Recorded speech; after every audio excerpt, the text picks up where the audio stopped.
Bonjour à tous, j'espère que vous allez bien. On se retrouve pour le brief du mardi 11 mars 2025. On sera un petit peu en Bitcoin, Ethereum. Vous avez choisi dans les commentaires l'analyse de Kaspa. Je remets du coup en jeu Avax contre AI16Z, AI Agent. Si ça vous intéresse encore, n'hésitez pas à me le dire en commentaire. Le coin qui reviendra le plus gagnera l'analyse. Et également, n'hésitez pas à me proposer d'autres altcoins que je pourrais analyser. Je vous rappelle que mon mentorship est disponible si vous voulez vous former de A à Z de price action, apprendre tous les concepts dont je parle dans les briefs. C'est gratuit, il n'y a absolument rien à payer. C'est le premier lien en commentaire épinglé. Tous les liens utiles concernant mon contenu, ça vous ramène sur cette page. Vous avez juste à vous inscrire sur BitGet via notre lien partenaire. En cliquant sur ce lien, vous vous inscrivez email, mot de passe. J'accepte les conditions, créer un compte. Une fois que c'est fait, vous validez votre KYC, vous faites un trade d'une valeur de 100 $ sur la plateforme et vous serez éligible au mentorship. Ensuite, vous cliquez sur ce lien, la meilleure formation de trading crypto.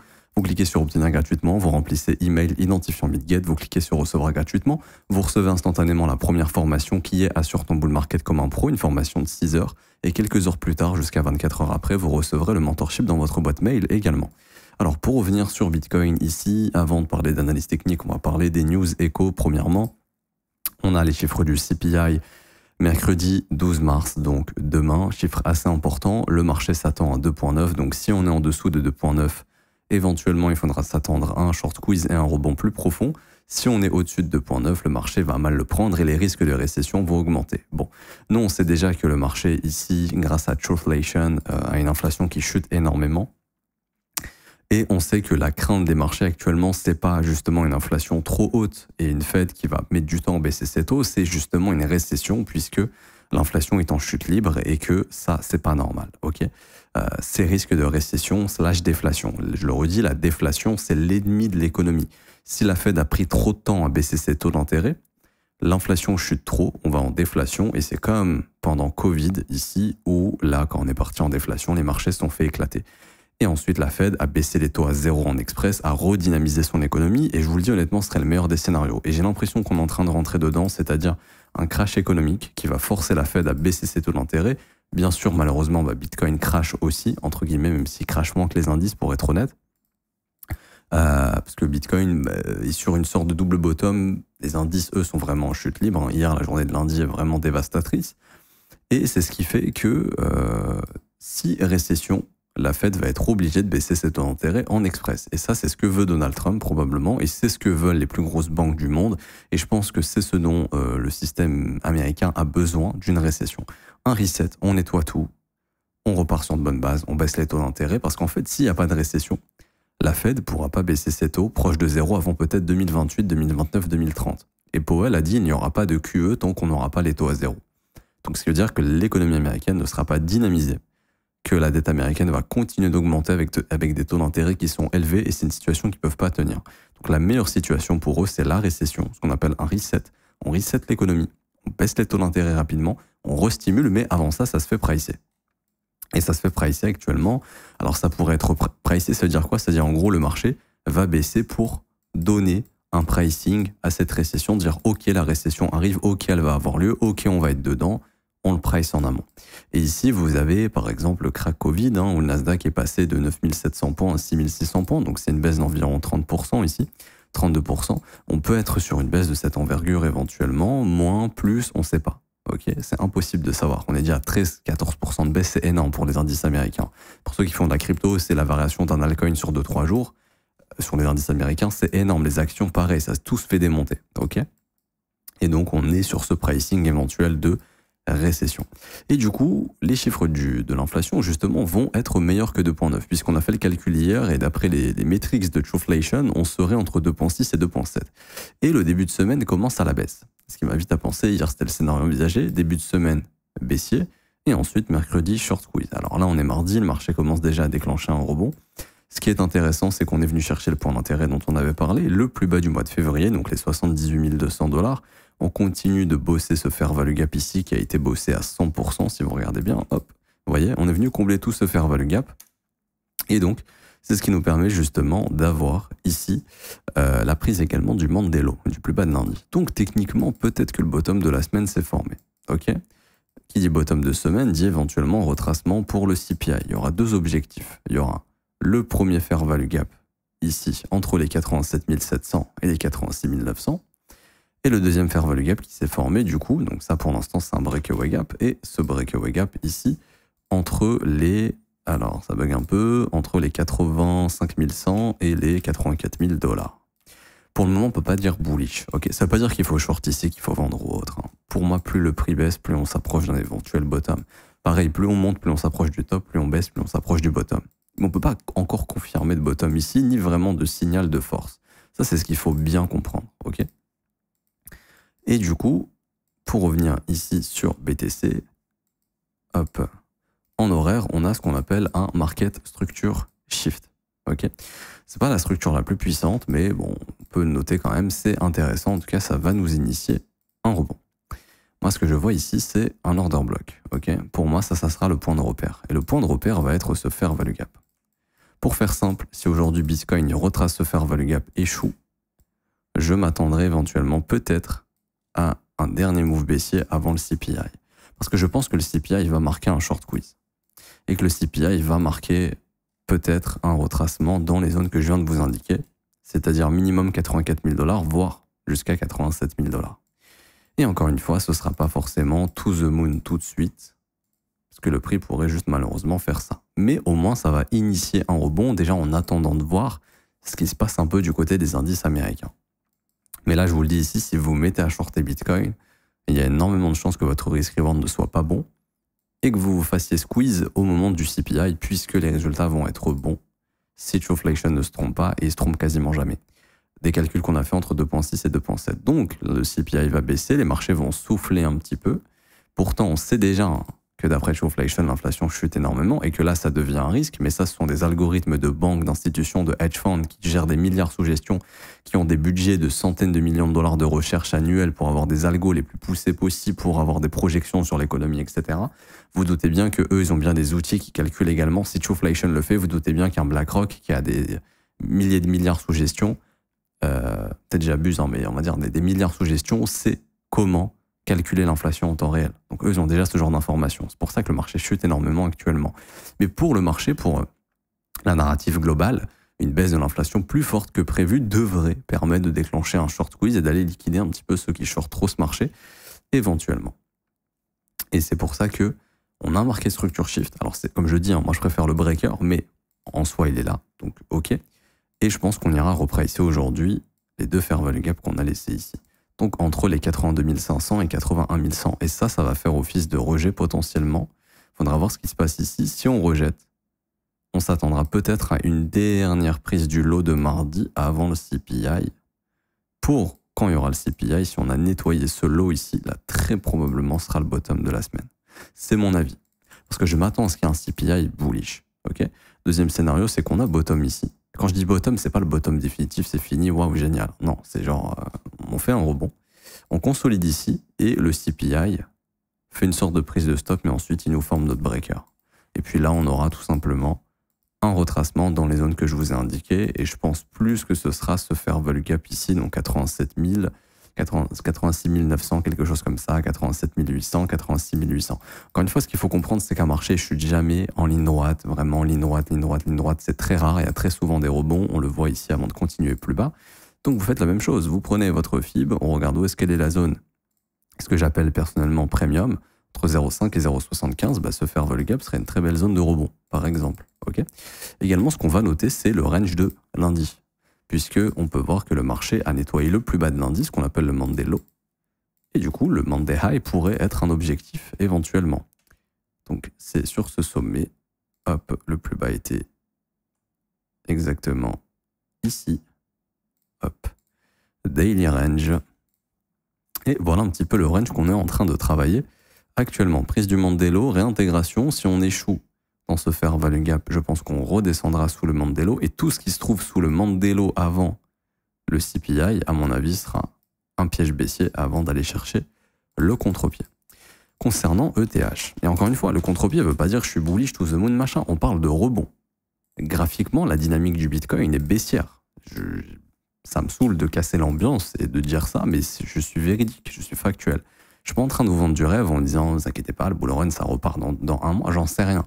Pour moi, ce qui peut relancer une narrative haussière sur le marché, il y a eu une news hier qui est intéressante, Saylor qui va essayer de débloquer 21 milliards pour acheter du Bitcoin.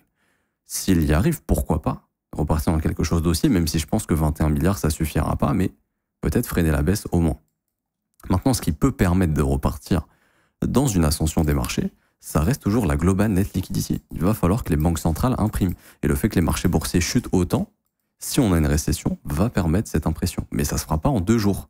Ça peut se faire dans 6 mois, par exemple. Personnellement, je pense que ça arrivera, ça, mais je pense que ça arrivera été 2025, voire fin 2025. C'est pour ça que je m'attends à ce que 2026 soit une année haussière, là où tout le monde pense que c'est bon, c'est reparti bear market pendant 3 ans jusqu'en 2028. Je pense clairement pas que c'est le cas personnellement. Je m'attends à des mois difficiles, ces prochains mois, mais je m'attends probablement à une Fed qui capitule et qui va relancer les marchés, probablement fin 2025, début 2026. C'est pour ça que ce cycle est différent, mais en soi, il ne l'est pas, puisqu'il a toujours suivi la politique monétaire, et pour l'instant, ce que nous dit la politique monétaire, c'est qu'on n'est pas dans un cycle haussier. Bitcoin, oui, mais le marché crypto, dans sa majorité, pas vraiment. Parenthèse fermée. Et du coup, pour venir sur Ethereum, juste ici, pareil, Ethereum, la dynamique reste baissière. On a été chercher le prochain objectif qu'on avait vu, 1903 $. C'est simplement cette sell side. Et rappelez-vous, tout ça, c'est du fair value gap mensuel. Donc, ce sont des zones intéressantes pour du spot. Pas acheter avec levier, essayer de choper le bottom, etc. pour du spot. Et on voit que le fair value gap mensuel qui reste à combler maintenant, c'est que ça. OK. Et on voit que le prochain point d'intérêt, c'est 1735 $. Alors, difficile de dire qu'on a bottom ici. D'un point de vue technique, avec une première bougie verte. Là, il y a ce qu'on appelle un immediate rebalance. Ici, là, on a un fair value gap baissier. On va observer ce fair value gap. C'est ce fair value gap qui se formera ou non aujourd'hui. On verra s'il se forme ou pas. Il faudra attendre cette clôture qui va être un point de repère intéressant. Maintenant, pareil, je regarde Ethereum en 1 heure. Je vois également la chasse du Mandelo. Je vais donc identifier mon range ici de lundi. Hop, comme ceci. Je vois bel et bien qu'on est venu chercher le plus bas de lundi, qu'on a un premier rebond. Je ne vois pas encore de breaker, je ne vois pas encore de market structure shift ici sur Ethereum. Je n'ai pas encore quelque chose d'haussier. Ce à quoi je m'attends, c'est un repricing de la bougie de lundi. OK. Et du coup, potentiellement, un petit retour au-dessus des 0,5, donc enfin autour de ce fair value gap, voire celui-ci. Donc, 1999, 1938, voire 2077, 2045. Ok, ça va être des zones de rebond, enfin de rejet, éventuellement, pour repartir à la baisse tant que Ethereum, il n'y a pas plus de force que ça. Peut-être encore une fois, je le redis, aujourd'hui ou demain, la chasse du plus bas de mardi, donc de ce lot. Et ensuite, avec le CPI, pourquoi pas la breaker, si on a les conditions pour ceux qui ont vu le mentorship.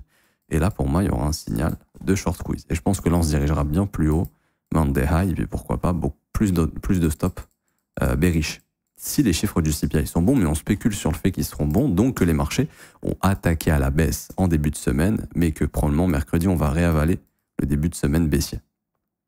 Mais ce ne sera pas bottom is in, pas de récession, on est sauvé. Non, ça, faudra voir ce que fait le prix au cours des prochaines semaines. On ne peut pas encore se projeter là-dessus, on n'a pas de boule de cristal. Mais on peut essayer vu qu'on a la chance d'avoir l'information que mercredi, le CPI sera bon, et que le lundi, mardi, le marché attaque à la baisse, le mercredi, c'est jour de short squeeze. Probablement. Ça se trouve, mercredi, on défonce tout encore au sud, ça part en crack boursier.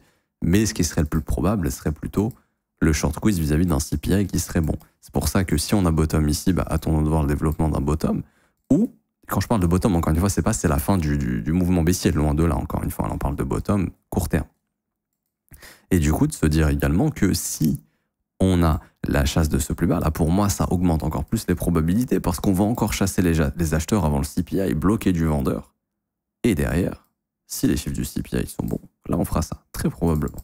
Ce que j'attends de voir, c'est est-ce qu'on se fait rejeter dans ce fair value gap, prise de liquidité, on repart à la baisse, ou est-ce que d'abord on va chercher le prochain fair value gap, et là si ça repart à la baisse, voir si on a le temps avant le CPI de revenir chercher cette prise de stop, puisque ça nous permettra avant mercredi d'avoir chassé, si on fait ça, le plus bas de lundi, et le plus bas de mardi. Dites-vous que les marchés, c'est un jeu d'échecs. Si tout le monde est dans le même bateau, tout le monde se fait allumer. Si par contre, tu sais le mercredi qu'il y a moyen d'avoir un reversal et que le lundi et le mardi ont chassé des stops évidents en ayant laissé des stops au nord, tu sais que le mercredi, il y a de grandes chances d'aller liquider les vendeurs, tout simplement. Ceux qui ont shorté le marché.